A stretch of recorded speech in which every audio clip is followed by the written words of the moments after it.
Hello students, आज हम बात करने वाले हैं प्राइस डिस्क्रिमिनेशन की और डिस्क्रिमिनेटिंग मोनोपोली की।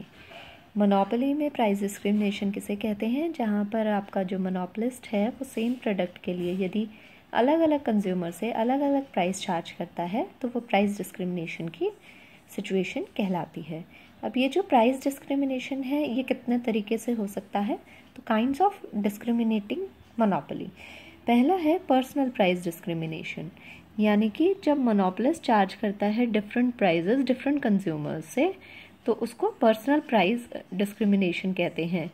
जैसे कि अगर डॉक्टर रिच पेशेंट को देखे तो ज़्यादा प्राइजेस चार्ज कर लेता है और पुअर पेशेंट से उसी सर्विस के लिए कम प्राइजेस चार्ज कर ले।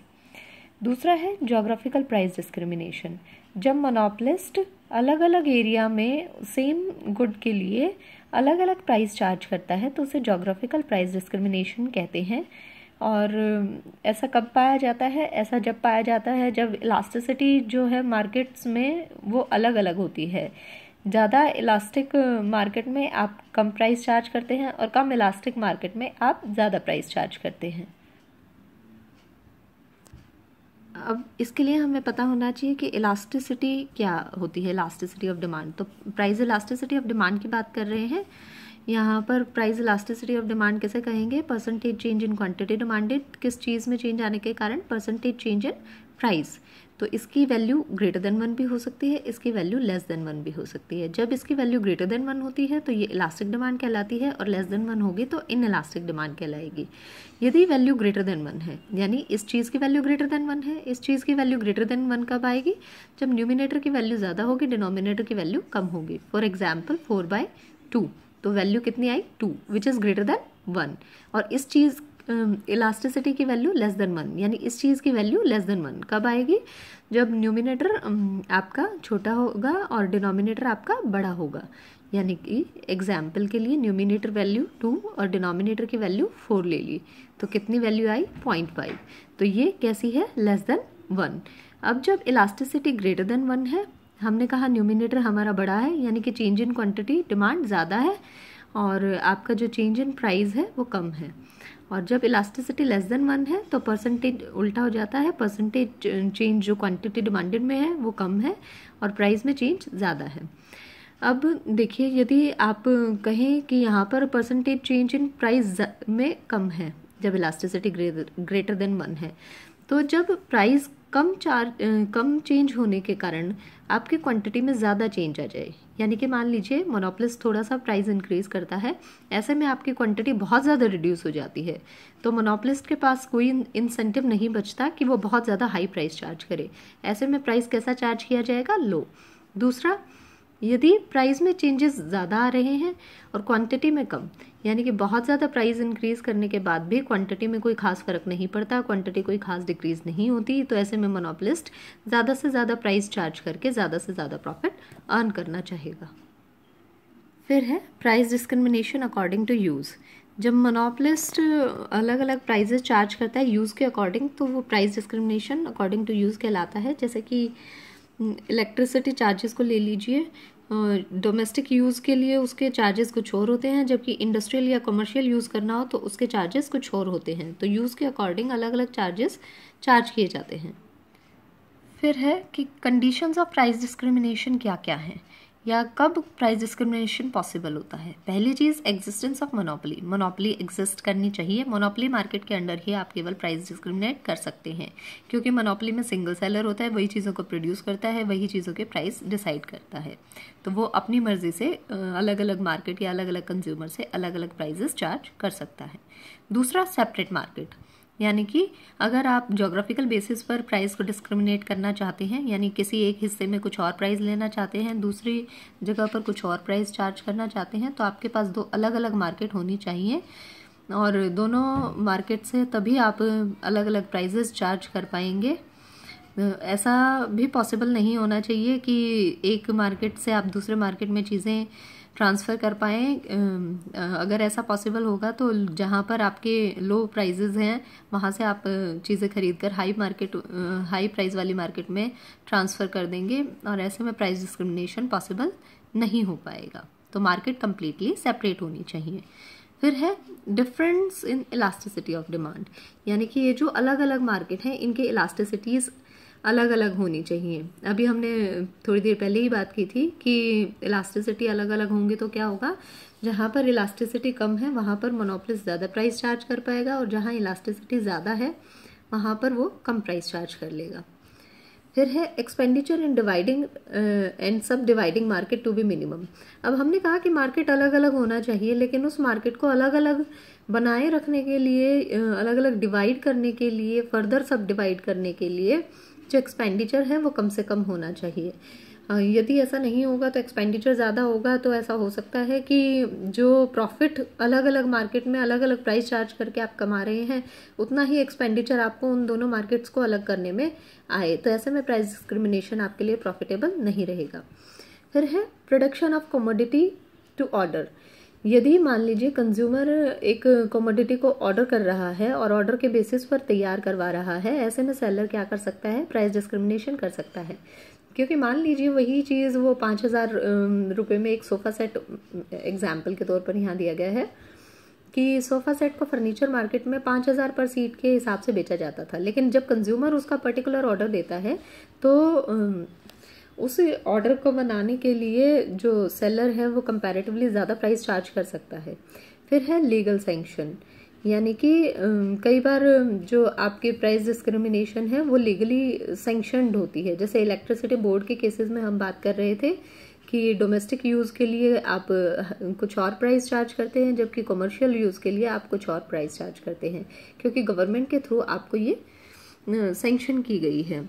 फिर है प्रोडक्ट डिफ्रेंशिएशन। प्रोडक्ट डिफ्रेंशिएशन क्यों होता है, अब या आप सेम चीज़ भी यदि अलग पैकेज में बेच देंगे और अलग स्टाइल से बनाकर बेच देंगे, अलग लेबल लगा देंगे, तो वो प्रोडक्ट अलग हो जाता है कंज्यूमर की नज़रों में, और यदि प्रोडक्ट अलग हो जाएगा तो आप उसके लिए एक अलग प्राइस चार्ज कर सकते हैं। फिर है बिहेवियर ऑफ द कंज्यूमर। अब प्राइस डिस्क्रिमिनेशन कंज्यूमर के बिहेवियर पर भी डिपेंड करता है। यदि आप किसी पोश एरिया में चीज़ें बेच रहे हैं जहाँ पर रिच कंज्यूमर ज़्यादा हैं, तो आप उस चीज़ के लिए प्राइस ज़्यादा चार्ज कर सकते हैं। इसके विपरीत यदि आप किसी लोकल एरिया में चीज़ें सेल कर रहे हैं जहाँ पर पुअर या मिडिल क्लास फैमिलीज ज़्यादा हैं, तो वहाँ पर उसी चीज़ के लिए आपको कम प्राइसेस मिलेंगे। फिर बात आती है कि ये जो प्राइस डिस्क्रिमिनेशन है, ये प्राइस डिस्क्रिमिनेशन कब आपके लिए प्रॉफिटेबल होगा। ये प्राइस डिस्क्रिमिनेशन आपके लिए तब प्रॉफिटेबल होगा जब आपके पास दो अलग अलग मार्केट हैं और दोनों मार्केट में इलास्टिसिटी जो डिमांड की है वो अलग अलग है। और ये कैसे हम प्रूव कर सकते हैं, एक फॉर्मूला दिया गया है, इसकी हेल्प से हम इस चीज़ को देख सकते हैं, समझने की कोशिश कर सकते हैं। MR = AR × elasticity -1 divided by elasticity. अब देखिए हम एक एग्जाम्पल लेकर चल रहे हैं जिसमें हम कहते हैं कि मान लिया हमने प्राइस या AR जो है वो आपका दोनों मार्केट में 10 है और इलास्टिसिटी दोनों मार्केट में अलग है। एक मार्केट में इलास्टिसिटी कितनी है, डिमांड की 2, दूसरे में कितनी है 5। अब A मार्केट में हम कैलकुलेट करते हैं हमें MR कितना मिलेगा, और B मार्केट में कैलकुलेट करते हैं with the help of the given formula. तो हमने वैल्यूज पुट कर दी हैं यहाँ पर और कैलकुलेट करके हमारे पास फाइनली जो MR आया A मार्केट में वो 5 रुपये है और B मार्केट में जो MR आया वो 8 रुपये है। तो ऐसे में जब आप सेम प्राइस चार्ज कर रहे हैं दो अलग अलग मार्केट्स में जहाँ पर इलास्टिसिटी अलग अलग है, तो वहाँ पर मार्जिनल रेवेन्यू भी अलग अलग आता है। जहाँ पर आपकी इलास्टिसिटी कम है वहाँ मार्जिनल रेवेन्यू भी कम है, जहाँ इलास्टिसिटी ज़्यादा है वहाँ मार्जिनल रेवेन्यू भी ज़्यादा है।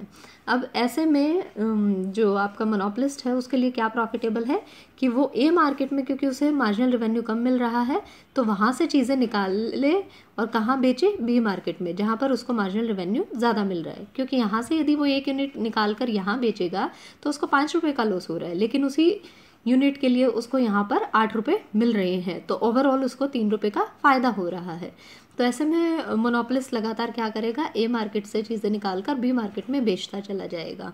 और कब तक बेचता चला जाएगा, जब तक कि जो मार्जिनल रेवेन्यू है A का और B का इक्वल नहीं हो जाते।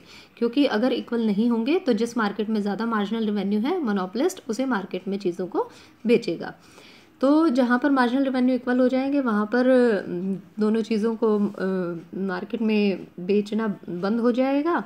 लेकिन इस प्रोसेस में जब आप कम मार्जिनल रेवेन्यू वाले मार्केट से ज़्यादा मार्जिनल रेवेन्यू वाले मार्केट में चीज़ों को निकाल कर बेच रहे हैं, क्या होगा, यहाँ से चीज़ें कम हो रही हैं, यानी यहाँ सप्लाई ए मार्केट में कम हो जाएगी और बी मार्केट में सप्लाई बढ़ जाएगी।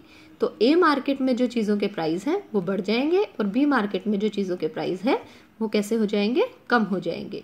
तो बी मार्केट में जहाँ पर इलास्टिसिटी 5 है वहाँ पर प्राइसेस कैसे चार्ज किए जाएंगे, कम। और ए मार्केट में जहाँ प्राइस इलास्टिसिटी 2 है यानी कम है, वहाँ प्राइसेस कैसे होंगे, हाई।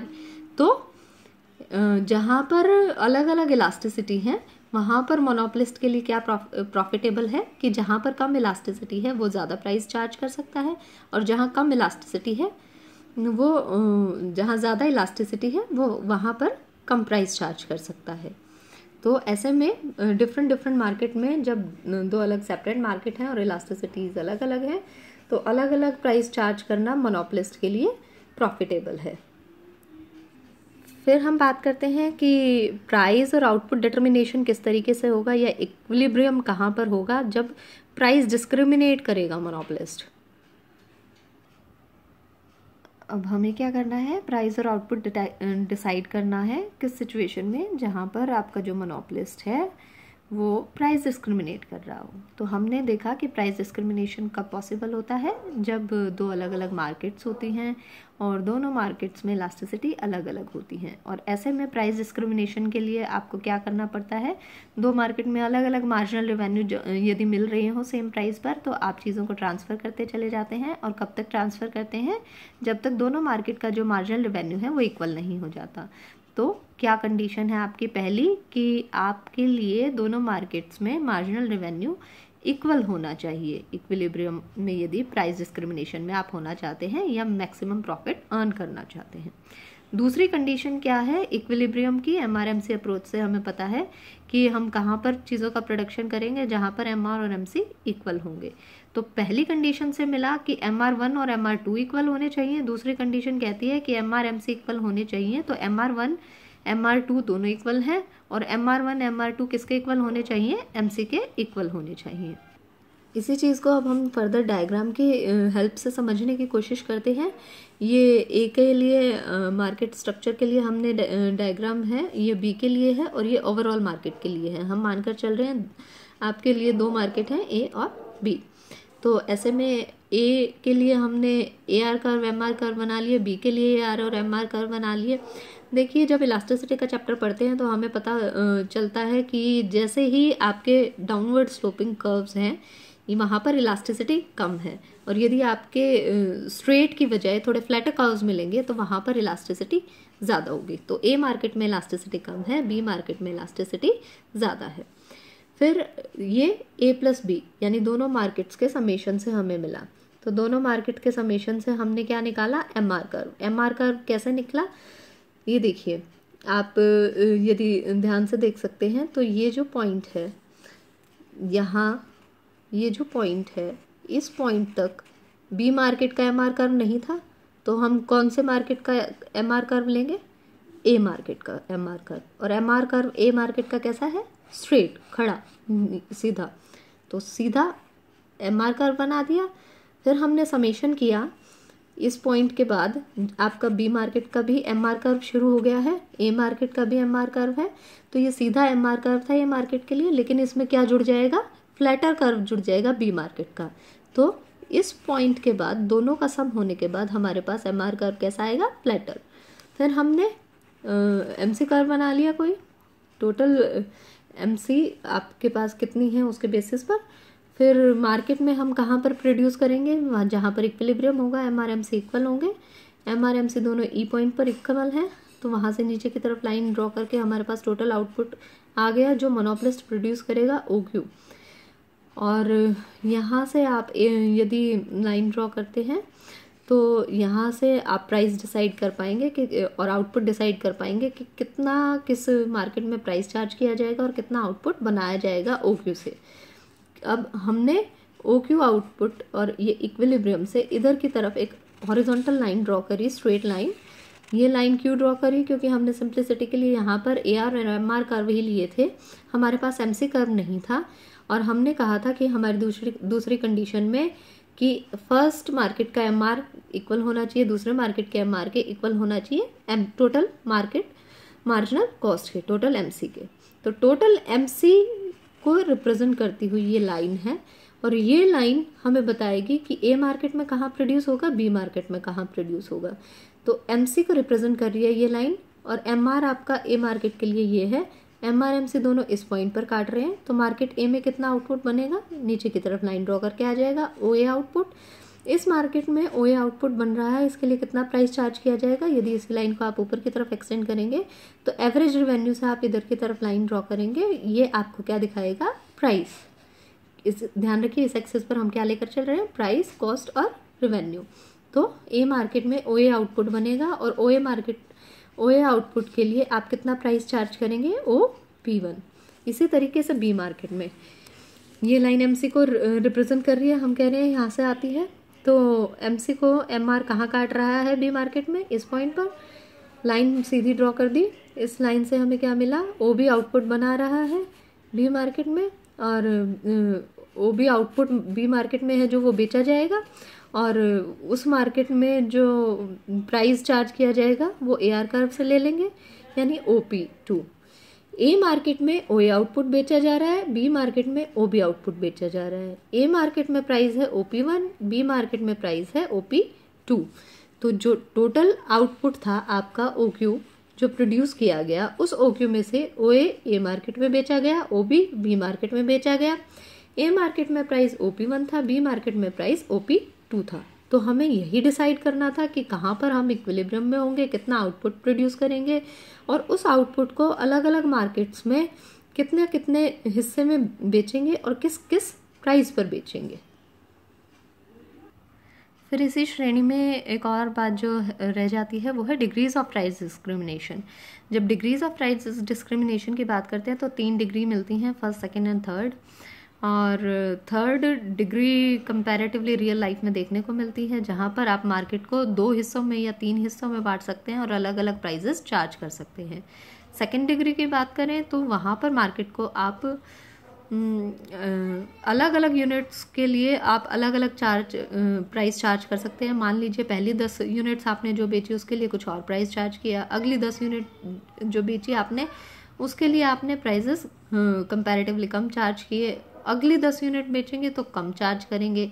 ऐसे में कुछ ना कुछ कंज्यूमर सरप्लस कंज्यूमर के पास बना रहेगा, यानी कंज्यूमर को कुछ ना कुछ बचत होगी जहां पर प्राइजेस कंपैरेटिवली कम होंगे। तीसरा जो आपका फर्स्ट डिग्री प्राइस डिस्क्रिमिनेशन है, वहां पर आप क्या कर रहे हैं कि हर एक यूनिट के लिए आप अलग प्राइस चार्ज कर रहे हैं, और जो कंज्यूमर जितना भी प्राइस देने को तैयार है उस यूनिट के लिए आप उससे उतना ही ले लेंगे।